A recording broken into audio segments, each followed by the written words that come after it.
Në prag të 100 vjetorit të shpalljes së pavarësisë së Shqipërisë, saktësisht 6 vjet më parë, më 22 mars 2012, një diplomat i njohur grek, Aleksandros Malias, ish ambasador në Tiranë, thoshte se marrëdhëniet mes Shqipërisë dhe Greqisë karakterizohen nga inercia, amullia, mungesa e vullnetit politik dhe energjisë pozitive. Ishte viti 2012. Greqia në atë kohë reagonte ndaj mos ratifikimit të marrëveshjes për shelfin kontinental dhe zonat detare, marrëveshje e rrëzuar në Tiranë nga gjykata kushtetuese për deklaratat politike në lidhje me çështjen çame dhe minoritetin grek në Shqipëri. Për të analizuar marrëdhënien mes dy vendeve, thoshte Malias, kërkohet psikiatër dhe jo një diplomat. Diplomati grek në atë kohë nisi avokatim për një qasje totale ndaj problemeve mes dy vendeve, madje duke përfshirë dhe Kosovën. Ai sugjeronte takime të mirë përgatitura të ministrave të jashtëm, jashtë syve të medias dhe të publikut, që do të pasoheshin nga takimet e dy kryeministrave për të gatuar dhe për të paraqitur New Deal, marrëveshjen e re mes Shqipërisë dhe Greqisë. 6 vjet më pas, Kreta dhe Korça janë vendet ku ministrat e jashtëm të dy vendeve janë përpjekur për të gatuar lëndë të mjaftueshme për marrëveshjen e re. Është njoftuar një takim i dy kryeministrave për Pashkët në Korçë. A jemi afër një marrëveshje të re me Greqinë dhe çfarë të reje sjell kjo marrëveshje?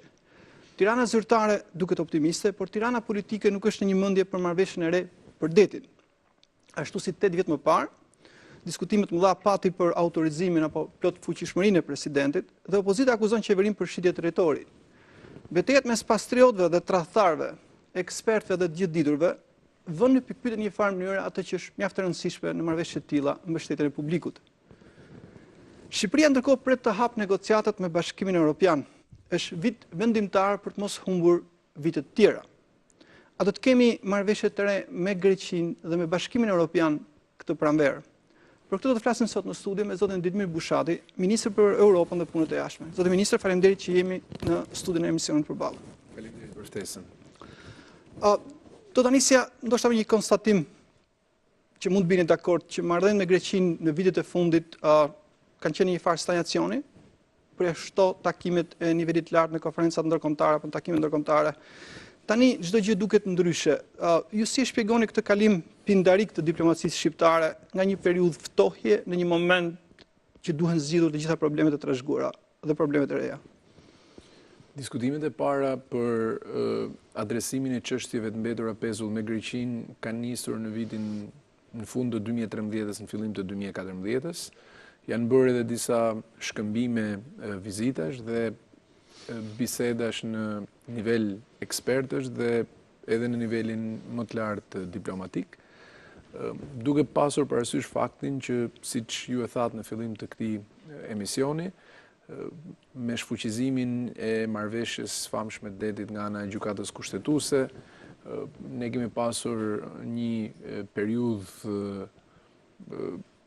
ngritse në marrëdhëniet ndërmjet Shqipërisë dhe Greqisë dhe kur i referohem për shembull fundit të 2013-s, fillimit 2014-s, elementi kryesor ishte rivendosja e besimit në këtë marrëdhënie. Më kujtohet që patëm nisur një diskutim në nivel teknik që përfundoi më pas me zgjidhje politike për sa i përket çështjes së toponimeve, sepse kishte ende shtetas shqiptar që nuk lviznin lirisht në dy anët e kufirit dhe duhej që të kishim zgjidhje për këtë çështje.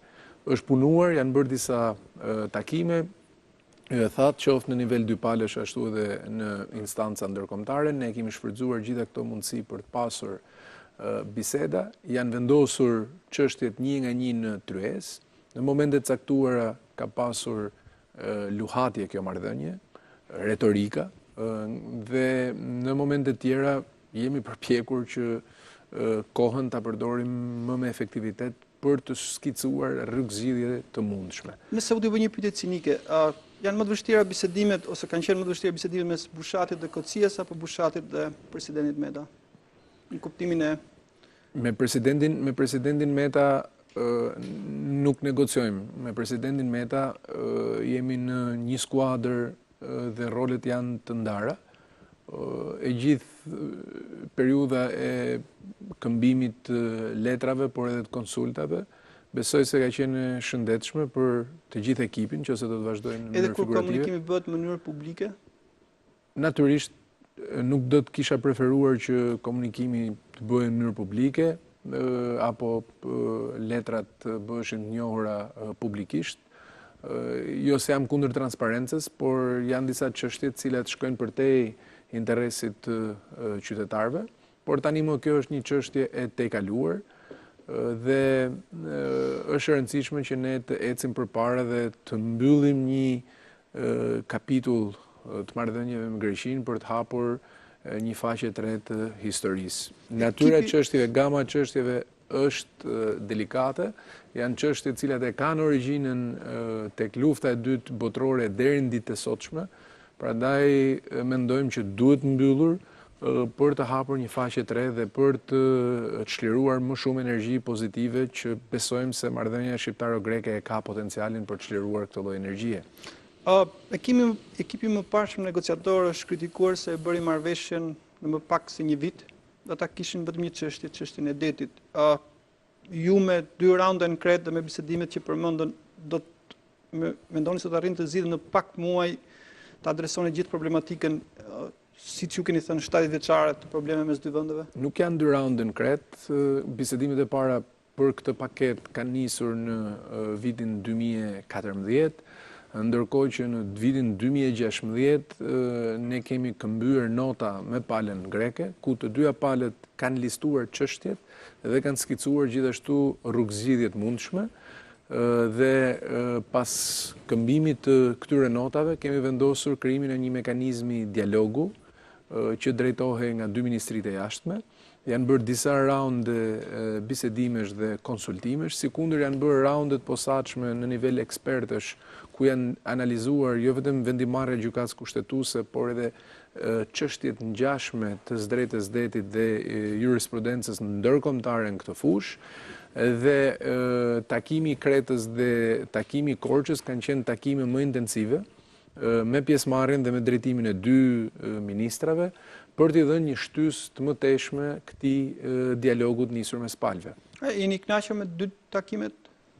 Natyrisht është bërë një progres i qëndësishëm dhe ka një erë të re të marrëdhënieve ndërmjet Shqipërisë dhe Greqisë dhe shumë e rëndësishme që ne mos të mbetemi pengis shkuarës, sepse e kam thënë disa herë, ne nuk ulemi në këto takime për të rishkruar historinë, apo për të mbushur mendjen njëri tjetrit për mënyrën se si ne e shohim të shkuarën, por për të adresuar në përputhje me disa parime të drejtës ndërkombëtare dhe me një frymë europiane të gjitha problematikat dhe për të shikuar drejt së ardhmes. Cilat janë pikat, çështjet prioritare për Shqipërinë gjatë këtyre bisedimeve? E para ne duam që të ezaurojmë kapitullin e luftës, sepse është paksa absurd që sot e kësaj dite ka ende një ligj lufte në fuqi, në Greqi përkundrejt Shqipërisë, i cili ka efekt politik. Ne nuk ndjemi as fare të kërcënuar në kuptimin ushtarak apo në kuptimin e sigurisë, sepse jemi 2 vende anëtare të NATO-s, por është një absurd politik cilën ne duam që të evitohet sa më shpejt jetë mundur. Së dyti ka një aspekt ligjor çështja e ligjit luftës, sepse pronat e shtetasve shqiptar, pronat e shtetasve shqiptar me kombësi greke dhe pronat e shtetit shqiptar janë vendosur në sekuestro konservative, si pasojë e këtij ligji. Prandaj ne mendojmë që heqja e ligjit të luftës me një akt të një vlefshëm nga ana e së drejtës greke do të çlironte energji pozitive, qoftë në kuptimin politik dhe psikologjik, por mbi të gjitha edhe në kuptimin ligjor të fjalës. Dhe kjo do të ezauronte edhe një lloj debati të stisur këtu për sbrëndshmi në rast se ekziston apo jo një ligj i tillë. Më pas e gjithë shporta e çështjeve të luftës dytë botërore duhet që të adresohet. Shporta e luftës dytë botërore është prioritare për ne? Thash një nga elementet, pra është një shport e cila duhet mbyllur.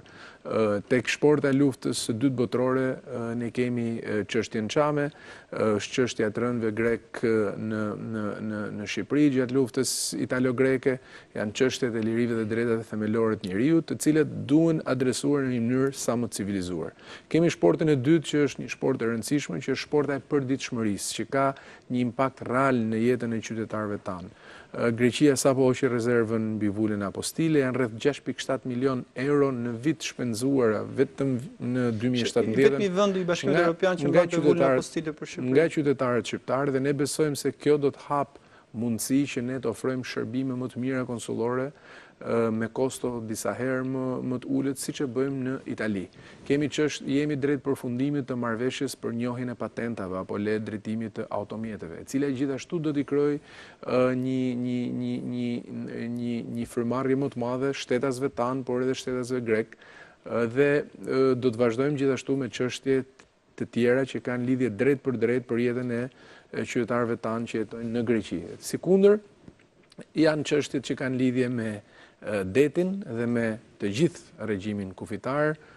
Nuk kam parasysh këtu thjesht detin territorial, zonën ekskluzive ekonomike dhe shelfin kontinental, por edhe çështjet që kanë bëjmë me menaxhimin e incidenteve kufitare, piramidave, për ta mbyllur një herë për gjithmonë edhe këtë temë, sepse përcaktimi, saktësimi dhe konfirmimi i të gjithë kësaj pakete që ka të bëjë me regjimin në det dhe në tokë, nëse do të përdor këtë fjalë, ne besojmë se do të krijojë një mundësi të re të zhvillimit marrëdhënieve ekonomike dhe tregtare ndërmjet Shqipërisë dhe Greqisë. Ju përmendët çështjet prioritare për Shqipërinë, po cilat janë pikat prioritare për Greqinë këto bisedime?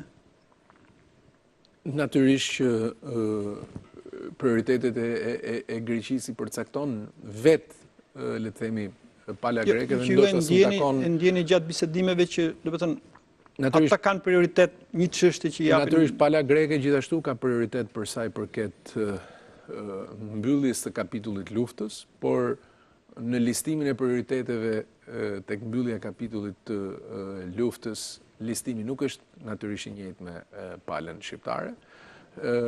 Pala greke gjithashtu në gjykimin tim ka interes për të pasur një marrëveshje për sa i përket zonave detare, pra për delimitimin e zonave detare, dhe pala greke gjithashtu është e interesuar për pjesën e përditshmërisë, por siç për ne ka një interes më të posaçëm tek shqiptarët që jetojnë dhe punojnë në Greqi, për palën greke ka një interes më të posaçëm tek të drejtat e minoritetit grek këtu në Shqipëri.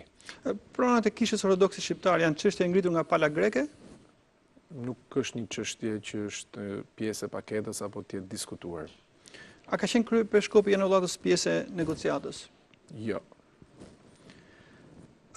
Cilat janë çështjet që mendoni se ka nevojë për kompromis apo që Shqipëria duhet të çedojë? Në rast se flasim për dialog dhe për negociata, duhet kuptojmë që për të gjitha çështjet ka nevojë për kompromis. Edhe për ligjin luftës? Dhe me çfarë për çështjet karakterit të dyanshëm, natyrisht ka nevojë për kompromis, sepse është vetë procesi i negocimit dhe i uljes një ytyres të imponon këtë lloj logjike.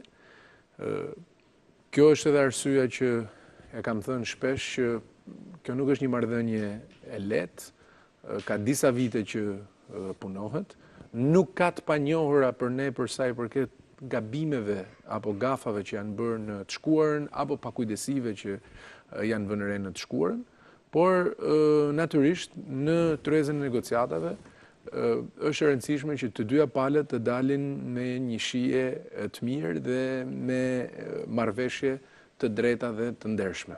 Një nga çështjet e ndjeshme që ju e përmendët që për Shqipërinë është prioritet në shportën e parë është çështja çame, që ka mjaft ndjeshmëri si në Shqipëri dhe në Greqi, por në ka të ndryshme.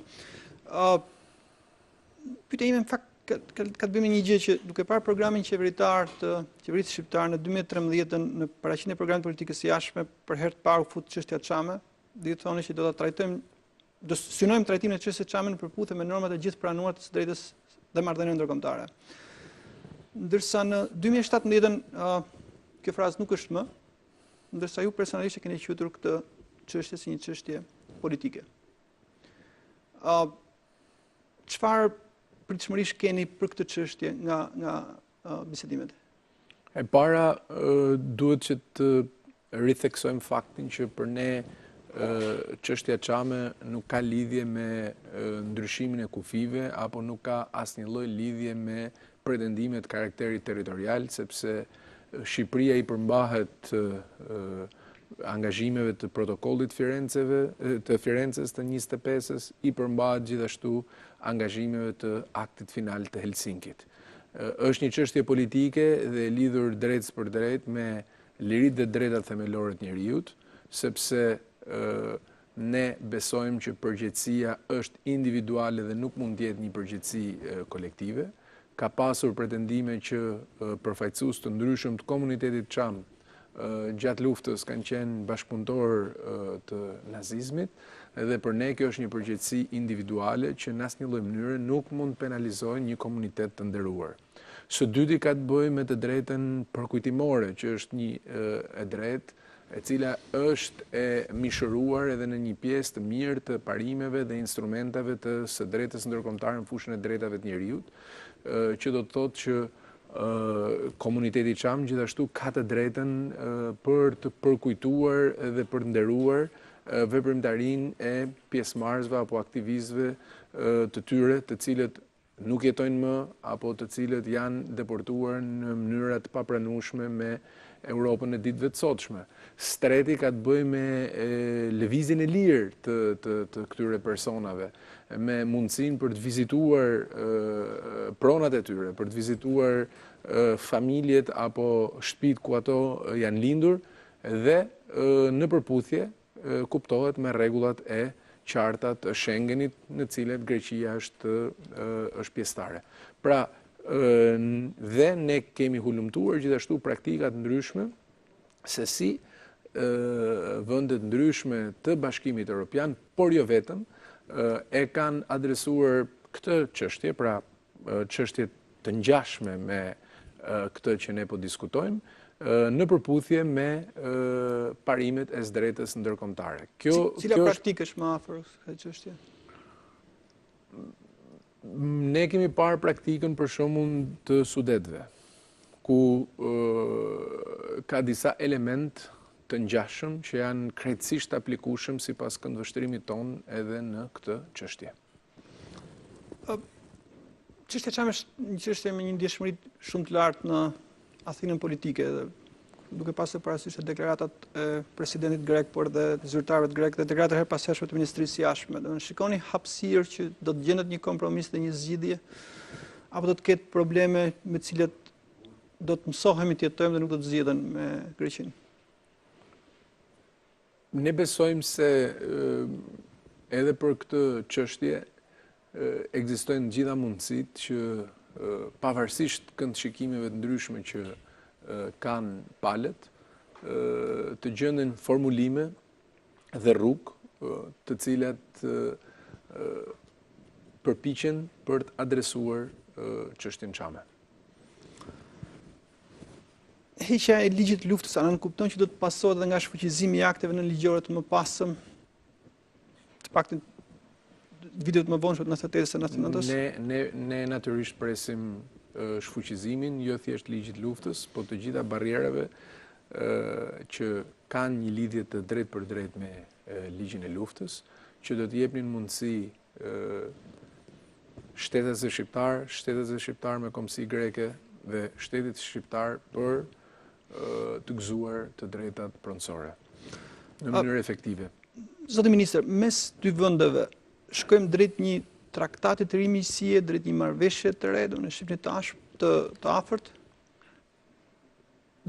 Vullneti ynë është për të shkuar drejt një partneriteti strategjik, po jo në kuptimin thjesht dhe vetëm formal të fjalës.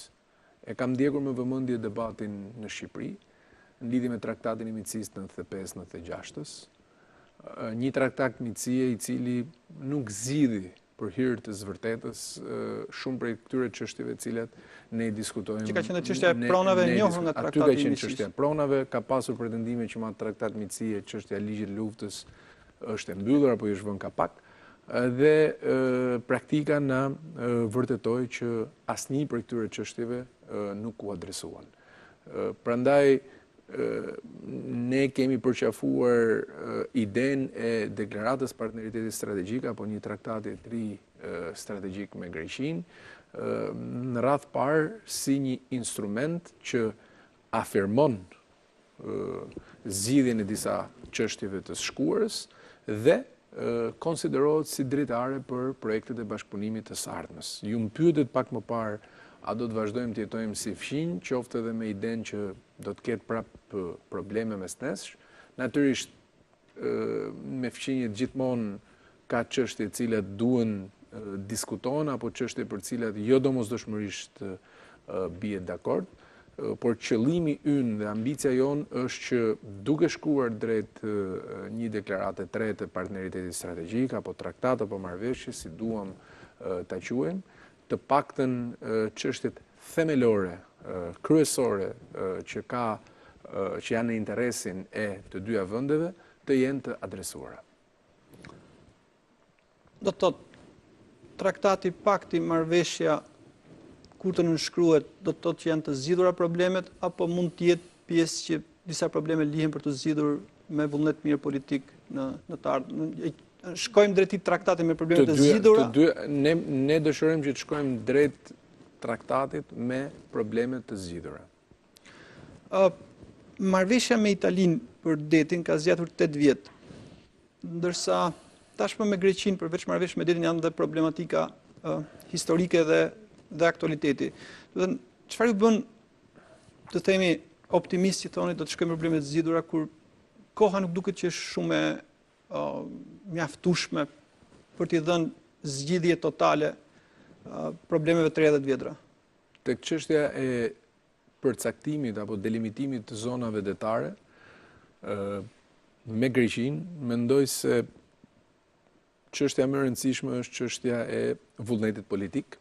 E thash pak më parë, ne jemi të qartë se çfarë ka ndodhur, pala greke gjithashtu është e qartë se çfarë ka ndodhur. Kemi pasur një qëndrim të para pak ditëve të qeverisë greke në parlament, sipas cilës marrëveshja e famshme 2009 është një marrëveshje e vdekur, prandaj do t'i bëja thirrje çdo kujt, më pëlqeu shpreha që u përdoret gjithë ditërve, të heqin dorë nga pretendimet që marrëveshja e 2009 ishte një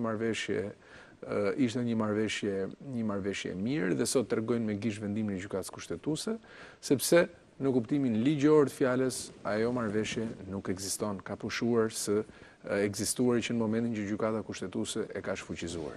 Ne kemi të qartë vendimarrjen e kësaj gjykate, e cila për hir të vërtetës është detyruese për ne, por jo për palën greke, duhet të jemi të ndershëm me opinionin publik, nuk është vendimi një tribunali ndërkombëtar, as një gjykate arbitrazhi apo një instancë ndërkombëtare që detyron të dy palët. Për ne është një lloj blueprinti se çfarë duhet kemi parasysh për të mos gabuar, për të mos përsëritur të njëjtat gabime. Dhe ne besojmë që me aplikimin e parimeve të cilat nuk janë marrë parasysh në 2009-ën, pala shqiptare do të ketë një marrëveshje më drejtë dhe më të ndershme se ajo e 2009-s. Zoti Ministri, dëshiroj të bëj një pyetje dhe përgjigjen ta marr më njëherë pas një momenti të shkurtër publicitar. Nëse marrëveshja e re që ju thoni është më e mirë, çfarë do të thotë kjo për negociuesit e parë dhe nënshkruesit e parë të marrëveshjes së vjetër? Rikthehemi më njëherë pas një momenti të shkurtër publicitar.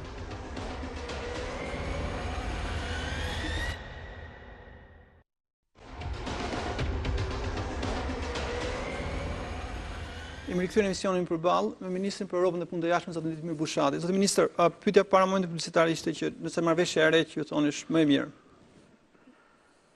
është e tillë. Ne besojmë se marrëveshja e re që mund të dalë si produkt i negocimeve me palën greke do të jetë më e mirë, më e drejtë dhe më e ndershme për shkak të aplikimit të disa parimeve dhe disa rrethanave të cilat në vitin 2009 janë injoruar apo nuk janë marrë parasysh. Këtë e marrim 100% siç e thoni ju. Kjo natyrisht kjo që po themi ne do të verifikohet në momentin që ne do të kemi një marrëveshje dhe ne po hymë në bisedime me palën greke për të pasur një marrëveshje, me qëllimin për të pasur një marrëveshje. Dhe mendoj që është momenti që ne të fokusojmë të gjitha energjitë dhe të krijojmë një mjedis sa më të shëndetshëm, publik, jo thjesht politik, për ekipin negociator dhe të mos analizojmë për momentin çfarë ka ndodhur në 2009, sepse është e qartë për ne se çfarë ka ndodhur në 2009. Çfarë ka ndodhur? Nëse mund ta thoni me një fjali, sipas jush. Mendoj që Shqipëria në 2009 nuk ka qenë e përgatitur siç duhet për të hyrë në procesin e negocimit për një marrëveshje për përcaktimin e zonave detare me Greqinë dhe ajo marrëveshje arritur ka qenë një marrëveshje në disfavorin e Shqipërisë. Sot për sot besoj është e rëndësishme si për Shqipërinë ashtu dhe Greqinë për të pasur një marrëveshje e cila të jetë aplikueshme në praktik. Kam dëgjuar me vëmendje të gjithë debatin që është zhvilluar edhe këto ditë në Shqipëri, për sa i përket rezervave të mundshme të naftës dhe të gazit që janë poshtë jonit, pra në ndet, qoftë edhe për sa i përket zhvillimit ekonomik të hapësirës detare, të detit territorial, zonës ekskluzive ekonomike dhe të shelfit, apo për shfrytëzimin e hapësirës ajrore mbi detin territorial dhe mbi zonën ekskluzive ekonomik, sepse ka dy regjime të ndryshme, mbi detin territorial është plotësisht në sovranitetin e vendeve respektive, ndërsa në zonën ekskluzive ekonomike ka një regjim të përbashkët. Pra, për t'i dhënë një lloj shtyse këtyre zhvillimeve pozitive, është e rëndësishme që çdo lloj marrëveshje të jetë një sa më e drejtë dhe sa më e ndershme. Kemi shembuj jo fort kilometra larg nesh, me Slovenisë dhe Kroacisë, që edhe pse kanë shkuar në 12 kilometra katror dhe kanë 27 vite. Edhe pse kanë shkuar në një tribunal ndërkombëtar, në një gjykatë arbitrazhi, nuk kanë gjetur ende sot e kësaj dite një zgjidhje që ta pranojnë të dyja palët. Prandaj mendoj që vullneti politik i kombinuar me parimet e së drejtës ndërkombëtare që duhet zbatohen në mënyrë të drejtë dhe ndershme në praktik, mund na jap një marrëveshje më të mirë dhe më të drejtë se ajo 2009-s. Të paktën nga artikulimi në parlament, po edhe në media, opozita është kundër marrëveshjes. Pse? Për fat keq, Partia Demokratike është në një situatë mjaft kontradiktore. E para do të kishte qenë në nderin e saj që të ishte më e duruar dhe më e kujdesshme në artikulimet publike. Nga një anë thot marrëveshja 2009-s ishte një marrëveshje shumë e mirë, nga ana tjetër tund vendimin e gjykatës kushtetuese që e shfuqizon marrëveshjen e 2009-s dhe sot thot që duhet shkojmë në tribunal ndërkombëtar apo në gjykatën ndërkombëtare të drejtësisë. Për të shkuar në gjykatën ndërkombëtare të drejtësisë, A duhet marrëveshje mes të dyja palëve. Pra duhet që të dyja palët bien dakord që do të shkojnë. B duhet që të ketë dështuar procesi negociatave. Ne mendojmë që është një fitore jo e vogël fakti që me Greqinë po riulemi në tavolinë për të shkruar një marrëveshje të re. Çka ka qenë e pamundur deri para pak kohësh. Siç deri para pak kohësh, pala greke nuk ka pasur një qëndrim konsistent edhe për çështjen e ligjit luftës apo për çështje tjera. Mendojmë që në procesin e dialogut janë shkrirë disa akuj, palët kanë afruar qëndrimet e tyre dhe nuk janë fokusuar në kuptimin metaforik fjalës thjesht tek pema, por tek pylli, pra tek ajo çka është në interesin tonë të përbashkët. Në vendimin e gjykatës kushtetuese thuhet se kufiri ka ekzistuar. Qeveria më pashme e bëri objekt me tezën se nuk ka ekzistuar kufiri detar. Cili është qëndrimi tanishëm? Ky është një diskutim në fakt teknik në lidhje me protokollin e Firences, pra se ku fillon dhe maten apo fillon përllogaritja rreth vijës delimituese dhe ne e kemi shënuar si një nga detyrat tona të shtëpisë këtë çështje të gjykatës kushtetuese dhe natyrisht që do të jetë pjesë e negocimit ton apo i qëndrimit ton negociues me palën greke. Një nga çështjet që Shqipëria ka ngulur të paktën për 30 vjetësh ka qenë një marrëveshje për ujërat e ëmbla, për Vjosën. Do të thënë, është Vjosa pjesë e bisedimeve? Nuk është pjesë e bisedimeve. Çka do të thotë që nuk është pjesë e bisedimeve, por kjo nuk do të thotë që siç e thash edhe pak më përpara, në të ardhmen ne do të kemi çështje tjera me të cilat do të angazhohemi në palën greke. Por nuk ka lidhje me përcaktimin e regjimit kufitar. Ndoshta ka lidhje që edhe në variantin më ideal ne nuk shkojmë në një traktat të ri, në një pakt të ri, në një marrëveshje të re me të gjitha problemet e zaurura. Nuk e kemi konsideruar çështjen e Vjosës që ju përmendet si një çështje e cila do të meritonte një vëmendje për të qenë pjesë e një dokumenti partneriteti strategjik. Fakti që palët në shkruaj një dokument partneriteti strategjik, siç je fjala, ne kemi me Shtetet Bashkuara të Amerikës, me Kosovën, me Italinë, me Francën etj. Nuk do të thotë se çdo çështje është e zaruar plotësisht dhe nuk ka këndshikime të ndryshme. E thash një herë tjetër, e rëndësishme është që shtyllat të jenë të sistemuara siç të dyja palët mendojnë që është më mirë për to. Ndoshta nuk ka shumë rëndësi, po për Vjosën ka pas dy probleme, një devijim i parë që ka marrë 7% të prujeve, një projekt i 2014-s që mund të devijonte deri 70% të prujeve, që është me rëndësi, besoj, jetike për gjithë zonën. Me që jemi tek çështja e... Edhe për Vjosën ne e kemi ndjekur këtë si çështje, edhe me projektin që ka qenë në zbatim, edhe me rregullat mjedisore, cilat janë të aplikueshme, diskutohet për Greqinë, por edhe për Shqipërinë si një vend kandidat. Më lejoni të përfitoj nga mundësia që ju më dhat për të ritheksuar se qoftë drejta ndërkombëtare, qoftë drejta europiane, për të tilla çështje është e detajuar dhe është detyruese për shtetet. Ka pasur një diskutim në media këto kohë, sipas cilit pretendohet që Greqia ka bërë eksplorime edhe në detin jon për sa i përket zonave naftmbajtëse. Mund t'ju them që në ministrinë tonë ka një dosje voluminoze të komunikimeve me palën greke, në përputhje me rregullat që imponon e drejta ndërkombëtare, ku në zonat atë që konsiderohet det territorial secila palë bën kërkimet e veta, ndërsa në zona ku ka një regjim më të përbashkët nga pikpamja e menaxhimit duhet dakordsi. Dhe një gjë e tillë natyrisht nuk ka ndodhur. Shqipëria për të mbyllë problemin e delimitimit të zonës detare me Greqinë, ka mbyllur me Italinë. Kemi probleme me vendet tjera, me Malnezi? Natyrisht kemi mbyllur me Italinë, regjimi kufitar me Italinë, regjimi gjeografik me Italinë është më i favorshëm. Pretendojmë që të mbyllim edhe me Greqinë dhe më pas duhet shkohet drejt një marrëveshje për pikën treshe apo për koordinatën treshe mes Shqipërisë, Italisë dhe Greqisë. Italia me Greqinë kanë mbyllur një pjesë, jo totalisht regjimin mes tyre.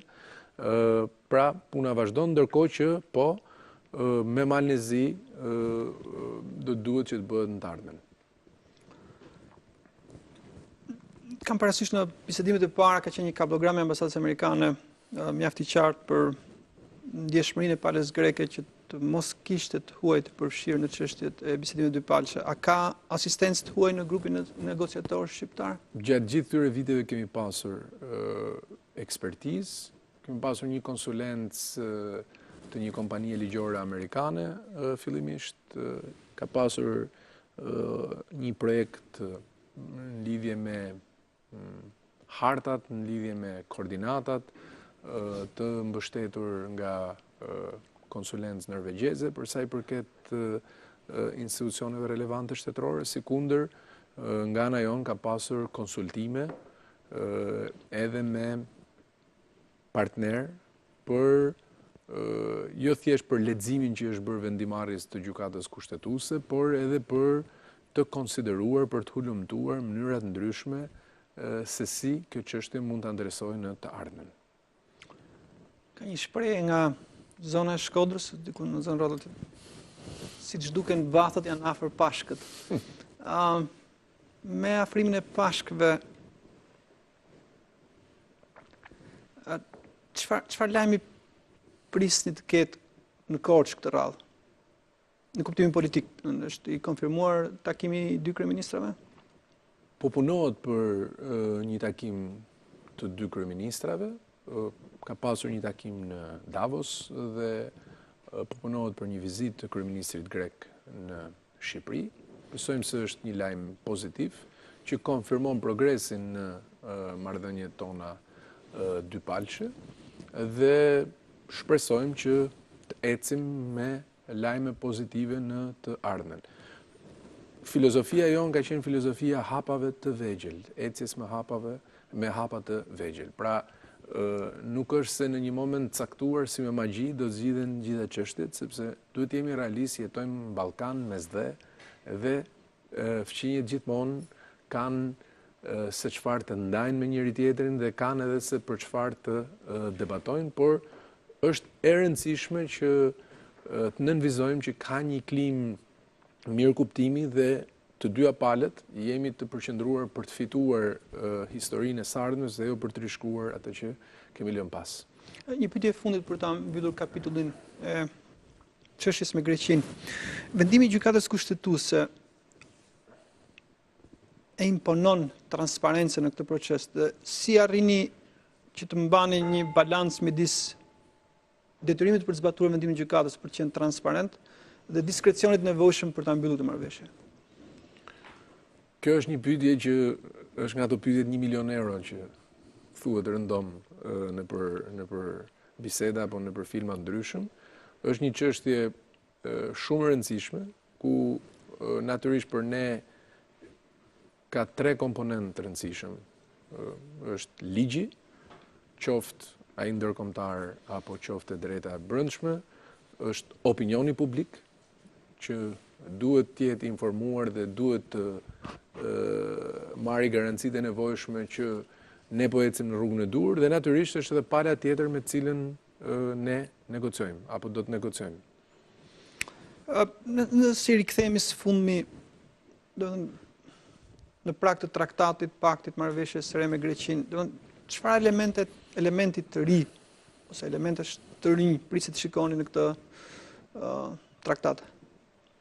Ne në këtë marrëveshje të re apo në dokument partneriteti strategjik duam që të fokusohemi gjithashtu edhe për të ardhmen. Qoftë për sa i përket bashkëpunimit politik, ashtu edhe kontakteve njerëzore dhe zbatimit të projekteve të ndryshme në Ballkan dhe në mesdhe ku Shqipëria dhe Greqia kanë një rol të rëndësishëm. Zotë Ministri, para se të kalojmë tek çështja e... Flas për kontaktet njerëzore, kam parasysh universitetet, shoqërinë civile, trupat artistik, ka stereotipe, qoftë në shoqërinë greke, ashtu dhe shqiptare, negative, të cilat duhen zbutur. Ndoshta duke filluar nga niveli më i lartë, sepse elementi njerëzor ndoshta është pak më ndryshe duke pas parasysh praninë e madhe të shqiptarëve në Greqi dhe praninë e minoritetit grek në Shqipëri. Para se të kalojmë tek ajo çfarë Shqipëria pret me një lloj padurimi, hapjen e negociatave, do të ndalojmë shkurtimisht tek Kosova vetëm për dy çështje. Ka një tezë kohët e fundit që Serbia nuk ka nevojë ta njohë Kosovën. Edhe ideja që Serbia mundet që të njohë, le të themi, Kosovën në Kombët e Bashkuara pa qenë detyruar ta njohë Kosovën drejt për drejt. E ke një koment për këtë tezë? Nuk e di nga buron kjo tezë, por besoj se edhe strategjia fundit e zgjerimit që publikoi Komisioni Evropian përforcon tezën dhe linjën sipas cilës pa një njohje të Kosovës nga ana e Serbisë nuk mund të ketë antarësim të kësaj të fundit në Bashkimin Evropian, sikundër. Ky është pozicioni i Shqipërisë. Natyrisht ky është pozicioni i Shqipërisë, sikundër një marrëveshje ndërmjet Serbisë dhe Kosovës për sa i përket njohjes dhe çështjeve tjera që janë pjesë e dialogut politik që zhvillohet ndërmjet Serbisë dhe Kosovës, do të krijonte një perspektivë më të qartë Kosovës për t'u antarësuar në OKB. Në OKB, një ndër elementet e ekuacionit apo të njohurat, jo më të panjohurat, të mënyrës se si zhvillohen ngjarjet atje, ka të bëjë me faktin se ka 5 shtete të cilët kanë të drejtën e vetos. Dhe të paktën ndihet qëndrimi i njërit prej 5-shës. Kjo formulë në fakt është formula ukrainase që në kohën e Bashkimit Sovjetik megjithëse ishte një vend dhe Ukraina kishte një vend në Kombet e Bashkuara, por edhe një zhvillim tjetër që të bën përshtypje është që Serbia çdo ditë kërkon që vetëm të mos njohë, por edhe lobon për të tërhequr njohjen e shteteve që e kanë njohur tashmë Kosovën. Nuk kam parë në një deklarim të Ministrisë së Jashtme të Shqipërisë rreth këtij qëndrimit të Serbisë. Në fakt, qëndrimi i Serbisë për këtë çështje është i dyzuar. Nga një ranë bën këtë që ju sapo thatë, nga ana tjetër kërkon një marrëveshje historike me Kosovën dhe për Kosovën. Mendoj që është e rëndësishme që si Serbia ashtu dhe Kosova, me mbështetjen e Bashkimit Evropian, Shtetet Bashkuara të Amerikës, të përqendrohen tek kjo e dyta, sepse është rruga e vetme, jo vetëm për të përfunduar procesin e ripajtimit në Ballkan, por edhe për t'i hapur rrugë në mënyrë më të vrullshme procesit të antarësimit të dyja këtyre vendeve në Bashkimin Evropian. Me që përmendet në kontekstin e marrëveshjes historike, në media ka qarkulluar intensivisht kohët e fundit ideja e shkëmbimit territoreve. Keni koment për këtë? Është më mirë që të fokusohemi tek paketa e çështjeve e cila ende nuk është zbatuar, që është pjesë e dialogut të Brukselit mes Kosovës dhe Serbisë, dhe natyrisht ne mbështesim avancimin e dialogut me çështje të karakterit politik, një dialog i cili sapo ka nisur në drejtimin e 2 presidentëve. Komisioni pritet që të rekomandojë hapjen e negociatave për Shqipërinë. A jemi ne gati për të hapur negociatat? E para, ne besojmë se Komisioni në prill do të propozojë nisjen e bisedimit për antarësim të Shqipërisë me Bashkimin Evropian, bazuar mbi logjikën jo vetëm të rekomandimit të 2016, por edhe mbështetjes që mori rekomandimi nga ana e vendeve anëtare në 2016, sipas cilit hapja duhet të ndodhë në momentin që Shqipëria zbaton reformën në drejtësie, më specifikisht ligjin për vettingun apo procesin e vettingut. Në 2 vitet e fundit Shqipëria ka bërë një progres në drejtim të zbatimit të reformës në drejtësi dhe reformave tjera në fushën e sundimit të drejtës, luftës kundër krimit të organizuar dhe korrupsionit.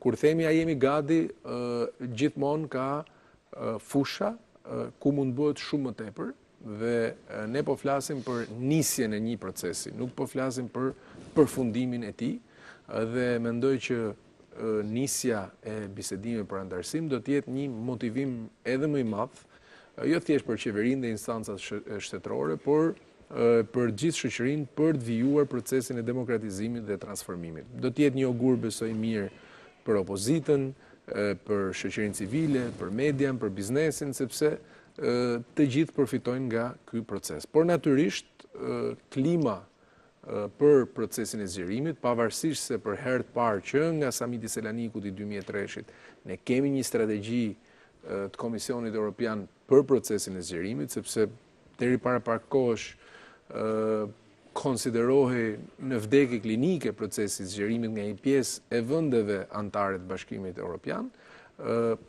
ende edhe sot e kësaj dite nuk ka një gatishmëri apo entuziazëm aq të fortë politik siç kishte bie fjala në 2004 për këtë proces. Prandaj është e rëndësishme që të gjitha palët politike, ne si përfaqësues mazhorancës që kemi përgjegjësinë kryesore në këtë proces, opozita, nga ana tjetër të sillemi në mënyrë të përgjegjshme, sidomos në këto momente përcaktuese.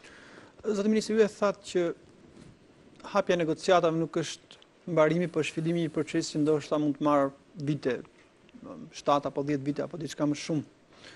Çka do të thotë që në fund të këtij procesi Shqipëria do të jetë gati për të qenë si vendet e tjera të Bashkimit Evropian. Dhe pyetja ime është, a mendoni se po e ndërtojmë Europën ne këto vite brenda në Shqipëri?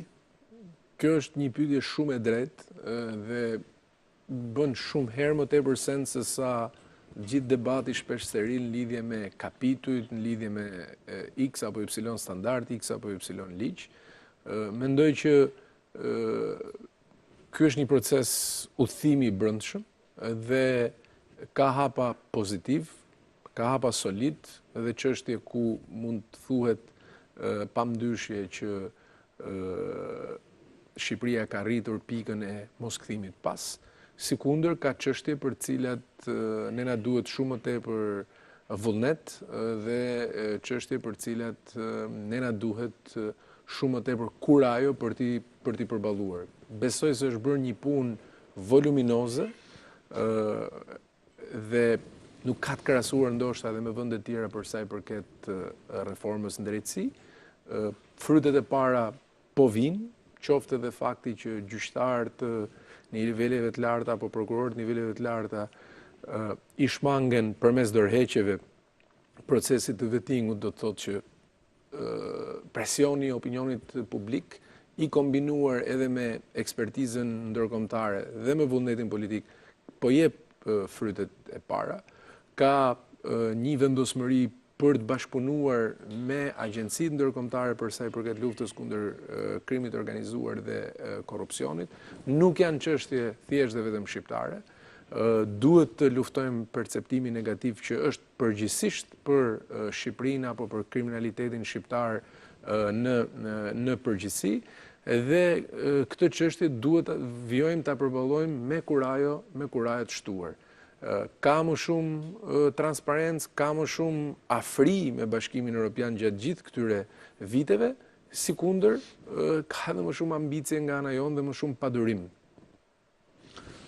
Rekomandimi i Komisionit do të pasohet nga votimi i vendeve anëtare. Ka vende anëtare që janë ende në fazën e hezitimit dhe gjykimit që duhet të votojnë për hapjen e negociatave me Shqipërinë?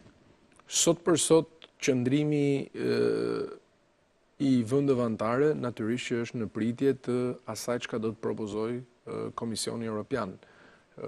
Ne besojmë se Komisioni Evropian... Që me një probabilitet lartë Komisioni... Probabiliteti lartë është dhe ne besojmë që Komisioni do të vijë me një rekomandim për hapjen e bisedimeve, e dyta do të shtjellojë në mënyrë të besueshme procesin e reformave, vështirësitë me cilat haset procesi i zbatimit të reformave dhe gjithashtu do të ofrojë edhe një horizont në lidhje me pritshmëritë nga procesi i reformave në momentin që Shqipëria do të ulet apo vendi do të ulet në tryezën e bisedimeve për anëtarësim. Natyrisht dinamika e brendshme e vendeve anëtare është e tillë që sot për sot nuk të krijojnë mundësinë për të folur me garanci absolute rreth vendimarrjes, pse mjafton të shohim zgjedhjet e fundit në disa prej vendeve anëtare të Bashkimit Evropian ku forca politike të cilat disa vende tashmë janë shprehur, kanë ndjeshmëri disi të ndryshme rreth projektit evropian. Disa vende janë shprehur pozitivisht. Natyrisht, brenda Bashkimit Evropian ka vende të cilat janë përgjithsisht në favor të procesit zgjerimit. Ka, nuk diskutohet, vende të cilat e konsiderojnë veten me drejt avokat të integrimit evropian të Shqipërisë. Italia, Austria, vende të tjera dhe për këtë ne jemi mirënjohës. Ka një iniciativë gjithashtu të Greqisë në mbështetje të hapjes bisedimeve për anëtarësim të Shqipërisë, e cila do të konkretizohet në javët në vijim. Sikundër ka vende të cilat përgjithsisht e thon fjalën e tyre krejt në fund. Si Hollanda. Vendi ku keni studiuar. Bashkimi Evropian ka një program asistence për vendet që kërkon të ofrojë dhe kushte formale kur do që t'i përdor për t'i penguar ose për t'i frenuar. A Shqipëria përqendruar dhe fokusuar mirë tek programet asistencës te Europa brenda Shqipërisë, te një politike përgjegjshme, te institucionet e pavarura, një politikë që respekton vullnetin e votuesve, një parlament evropian, nuk mendon që jemi pak larg? Natyrisht, në rast se ne do t'i referohemi apo do të analizojmë kapacitetet absorbuese të Shqipërisë, janë pak a shumë të njëjta me kapacitetet absorbuese të gjitha vendeve të rajonit dhe nuk ka pikë diskutimi që duhet shumë punë për t'i përmirësuar, për t'i fuqizuar këto kapacitete. Aq më tepër kur me drejt kërkojmë një akses të përshkallëzuar për sa i përket fondeve strukturore, sepse në bazë të gjitha studimeve, edhe studimit fundit të Bankës Botërore, vendeve të Ballkanit Perëndimor, pavarësisht në rast se janë proces të negociatave, janë kandidat apo jo, do t'i duhen rreth 5 dekada nëse ecim me këtë ritëm për të pas një zhvillim ekonomik të krahasueshëm me atë të vendeve të Bashkimit Evropian. Prandaj, edhe në procesin e Berlinit, edhe në agendën e ndërlidhshmërisë, edhe në agendën e mobilitetit, kemi synuar së bashku me vendet e tjera dhe natyrisht me Gjermaninë, Francën, Austrinë, Italinë dhe vendet tjera të Bashkimit Evropian për të shtuar sinergjinë në këtë proces në kuptimin politik, ekonomik, financiar dhe tek shkëmbimet njerëzore. Alfa dhe omega e pyetjes që u mbët ka të bëj a me vullnetin politik, b me vokacionin shoqëror, c me investime në administratë publike dhe në fuqizim kapaciteteve njerëzore. Nga këto tre që përmendat, ne jemi mirë vetëm tek e dyta. Tek e dyta jemi goxha mirë, shumë mirë, tek e para dhe tek e treta duhet shumë më tepër punë. Çfarë mësimesh kemi nxjerr? Ju folet për vullnetin politik. Mua më kujtohet një zyrtar i lartë i Komisionit Evropian atë kohë në vitin 2010, Sanino. Vinte në Tiranë para 8 vitesh dhe lutej, merruni vesh, bëni këto dy gjëra se do të duhen vite për të kapur trenin. Dhe ikën 8 vite dhe ende për shkak të dinamikës brendshme në Bashkimin Evropian, Brexit dhe fenomenet e tjera, emigrantët. Çfarë rrezikojmë ne nëse nuk e kapim këtë tren këtë radhë? Sa vite të tjera? Është një dekadë tjetër e humbur? Nuk do doja sot që të përqendrohesha tek skenari B, por më duhet të them që në këtë pikë, për të qenë edhe i ndershëm me veten, në këtë pikë ne duket se e kemi të vështirë për të nxjerrë mësime. Dhe kjo është edhe arsye pse thash që pavarësisht se majoranca apo qeveria ka peshën kryesore në këtë proces, në fund të ditës është shumë e rëndësishme për të dëshmuar përgjegjshmëri, sepse 2018 realisht është një mundësi e artë në radh parë për Shqipërinë, për shkak edhe të ecurisë për cilën ne folëm, për të hyrë në një fazë të re në procesin e antarësimit në Bashkimin Evropian. Çka nuk do të jetë në 2019-ën, edhe për shkak faktit që në 2019-ën do të kemi zgjedhje në institucionet europiane dhe e kemi të vështirë sot për sot të parashikojmë se cila do të jetë klima në hapësirën europiane gjatë 2018-ës. Flasim për klimën politike. Ju me drejt thatë që nga momenti që negociatat hapen mund të shkojnë 7-10 vjet në varësi të ecurisë vendit, në varësi të oreksit të vetë Bashkimit Evropian për të pranuar vende tjera dhe e gjithë kjo kohë nuk përkon në asnjë lloj rrethane me një forcë politike. Me një mandat një forcë politike. Prandaj sa më shpejt kuptojmë që me këtë proces nuk fitohet asnjë vot, po thjesht dëmtohet aspirata e vendit, aq më mirë do të jetë për gjithë. Vetëm se do t'ju bëj një pyetje që ua kam bërë në një aktivitet publik, por ndoshta me shpresën se mund të marr përgjigje tjetër. A ka Shqipëria një plan B? Shqipëria nuk ka një plan B dhe nuk mendoj se duhet të ketë një plan B. Nuk mendoj se kjo është gjë e mirë. Nuk mendoj se duhet të ketë një plan B. Domethënë jemi pa një plan B.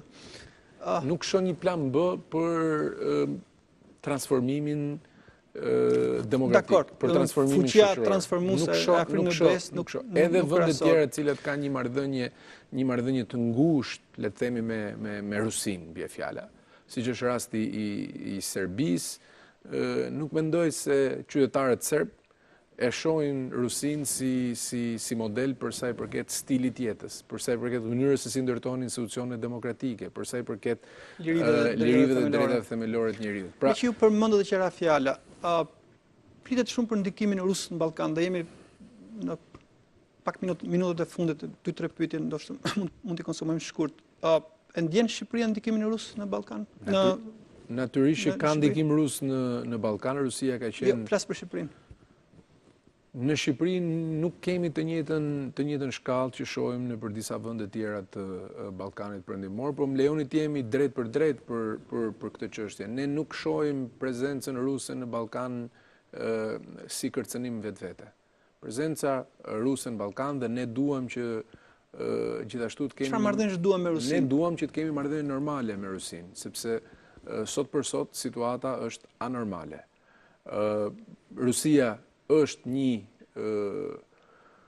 aktor i rëndësishëm në politikën ndërkombëtare, sikundër Shqipëria dhe shqiptarët përgjithësi në rajon, në këtë kënd të Europës, ka një peshë të caktuar politike dhe gjeostrategjike. Dhe ne kuptojmë që kemi shumë gjëra që na ndajnë në kuptimin politik, nga pikpamja e përkatësisë, nga pikpamja e orientimit euroatlantik, por nga ana tjetër, është gjithashtu me vlerë të nënvizohet që ka fushat karakterit kulturor, ekonomik, tregtar, që ja vlen që të zhvillohen në marrëdhënie ndërmjet dy shteteve tona.